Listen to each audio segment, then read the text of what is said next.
What's up? Brandon Lilly here, and I'm going to send you guys a message today.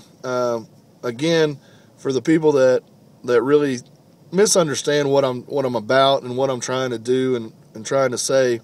My message is this: I'm trying to get people to think outside of their comfort zone, outside of their box, outside of their world. Get outside your head a little bit, and welcome to reality. And I'm going to do that by proving to you that I have a tremendous amount of gratitude and debt that I owe to Louie Simmons. What I owe to Louie Simmons is this, and this is a story for you guys to maybe draw from. The year was 2009. I had entered a powerlifting meet. I had squatted 750 pounds. I weighed 265 pounds or so, and I thought I was the big dog. You know, it was nearing one of the best squats in my home gym.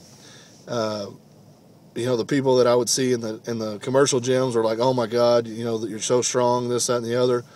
And I really developed this inflated sense of reality. I developed a cockiness, I guess you could say, and I don't think that cockiness is necessarily bad, but it was affecting how I trained because I thought I'd achieved something great. And don't get me wrong, a 750-pound squat, it was a stepping stone in my journey. But what I'm getting at is this. I talked to Louie Simmons on the phone. I ended up going up to West Side, Columbus. Anybody that's been up there, I was at the Bob Evans that he goes to every morning, and I sit down with him. I was with Jake Anderson at the time, and we were just talking. It was kind of interesting. He was telling some stories and this, that, and the other, and then he kind of looks over at us, and he said, "What's your weight?" And I said, "I'm about 265, 270, competing the 275s." And he said, "What's your best squat?" And I said, 750. And he said, total honesty, total straight face, total truth. He said, "That's not going to cut it, is it?" He said, "I've got 181s that squat 750.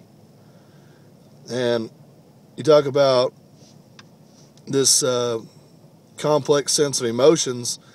The first thing was a little bit of anger. I was like, well, what the hell is he talking about, But really, people, they don't handle the truth well when they've lied to themselves.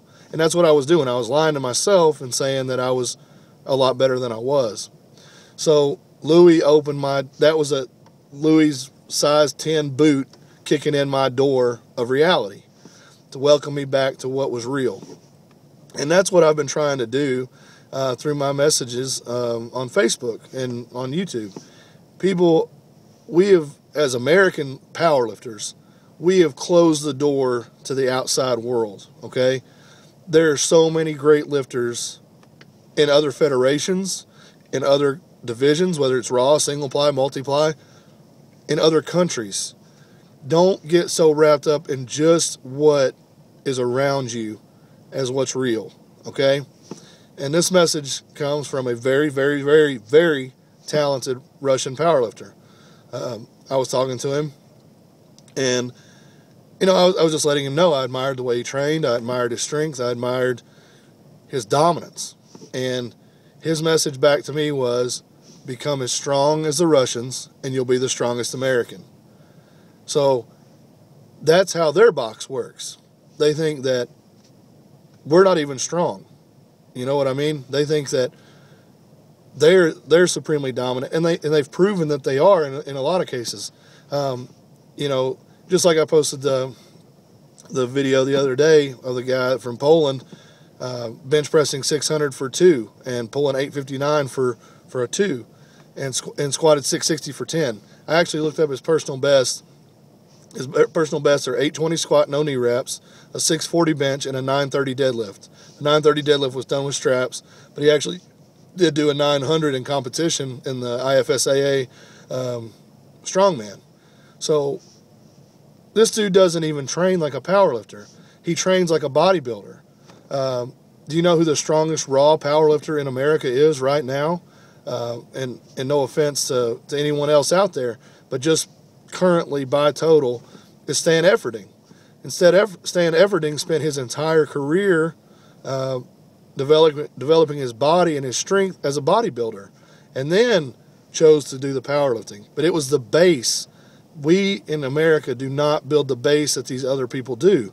Stan's in his 40, he's in his 40 year old, and he has built a tremendous base. And in the European countries, they start these kids out 8, 9, 10 years old lifting weights. So their base level is so high that they advance slowly. In America, everybody started out thinking, okay, I'm a beginner now. And then within a year, they think they've developed a base and they think they're an advanced lifter. That's absolutely not true. I would still consider myself, regardless of what the total says, I would still consider myself an upper intermediate to advanced lifter. I don't think I'm as good as I can be, if that makes any sense. Stan Efferding is the only person that I know of in America that has an 800 plus squat, a 600 pound bench, and an 800 pound deadlift currently. You look at some of the Russian competitions, I found 4 guys that were doing that consistently, and then a couple other guys that had done that here and there.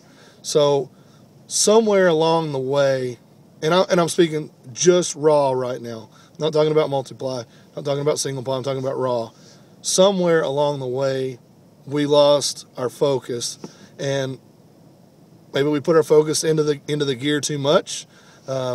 Maybe we put our focus into the individual 3 lifts too much, because that's what I was talking about. A kid from Poland, people were crediting me with a 350 for 1 overhead press as good, and I'm not saying it's bad, but he did 385 for 10 and did it relatively easily. He does barbell rows with 550 pounds, 600 pounds. He snatches over 400 pounds. I'm assuming, he did a bicep curl with 275 on the bar. So that dude is dominant, or at least very, very good in every single lift he touches. And what has happened to us that we don't have that same kind of pride, maybe, that same kind of self-expectation? So what if you're great at the 3 lifts? Look at the American strongmen. Look at the strongmen around the world. Those guys are absolute animals, and he's a perfect example. Pujanowski's another. Zavickas is another. Those guys can dominate almost any lift in the gym, and then they're still great at the big 3. Zavickas pulled 950 with straps. Zavickas squatted over 900, no knee wraps. Zavickas has benched in the high 500s for a double or a triple even. And he overhead presses damn near 500 pounds. I can't do that. I don't know of any other American powerlifter that can do that. I don't know really of any American strongmen that are at that level necessarily either. And maybe Brian Shaw, but I'm talking about across the plane. We have to get something back here in America, whether it's a self-respect, a global respect, whatever it is, but it starts with one person. And that's what my status was on Facebook today was, if you change yourself, you can change the world. If I change my perspective on what training is and what hard training is, that affects Corey Hayes. That affects Tim Albright. That affects Brad Little, John Webb, those guys around me. And I can damn sure tell you that those guys have affected me. It happened at Lexington. Chuck, Jimmy Harris, Danny Day, happened at Westside, Louie, Jake Anderson, Luke Edwards, Dave Hoff, AJ Roberts, happened at Gorilla Squad, Robbie Burns, Adam Hires. Those guys all impacted how I think. And along the way, there were some ups and downs, but for sure, I'm a better lifter because of those people. And I want to give credit where credit is due. Louie opened my eyes to what I needed to be doing when I thought I'd already done everything I needed to do. So that's where we need to go with this. If you hear this message and you think I'm crazy, take nothing away from it, then no matter what you're doing right now, you can be better and you can do more and you can be better at more. And I think that is what we need to do. I'm actually writing an article right now about being bulletproof. If you are so strong at everything, top to bottom, calves, quads, hamstrings, glutes, abs, pecs, delts, lats, traps, everything. If you were strong top to bottom, I guarantee you, you'll be a much better powerlifter for it. You'll have more self-respect. You'll look better. You'll feel better. And you'll start kicking ass on the platform. Trust me, make 2013 awesome. Thank every one of you guys for believing in me, for listening to me, buying the Cube, believing in the Cube, trying the Cube. I don't care if it's the Cube in 2013 you're on. Whatever you're doing, kill it. Let's make America a lot better lifting country in 2013.